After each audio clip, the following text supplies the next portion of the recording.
ఇదిగోనండి ఈరోజు నా వంట ఆనపకాయ పప్పు. ఈ ఆనపకాయ పప్పు కుక్కర్లో ఉడకబెట్టేసుకున్నాను. ముందు పప్పు పావుగంట ముందు అరగంట ముందు నానబెట్టుకుని అప్పుడు చక్కగా మెత్తగా అయిపోతుంది 3 విజిల్స్కే. ఇదిగో ప్యాన్ పెట్టుకుని ఆవాలు,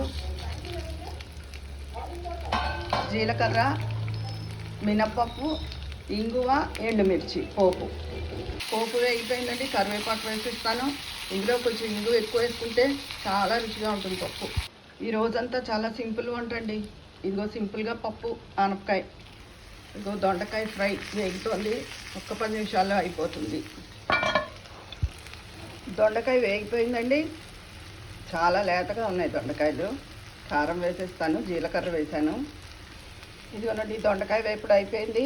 ఈ దొండకాయ వేపుడికి విశేషం లేదు, ఆనపకాయ పప్పుకి లేదు. కాకపోతే ఈరోజు నేను చేశానని మీతో షేరింగ్ అంతే.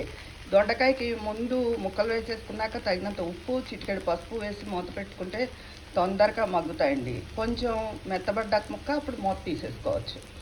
ఇదిగో ఆనపకాయ పప్పు, ఇది కూడా కుక్కర్లో పెట్టేసుకుంటే క్షణాల మీద అయిపోయింది. ఈరోజు నా సింపుల్ వంట ఇది, ఆనపకాయ పప్పు, దొండకాయ ఫ్రై.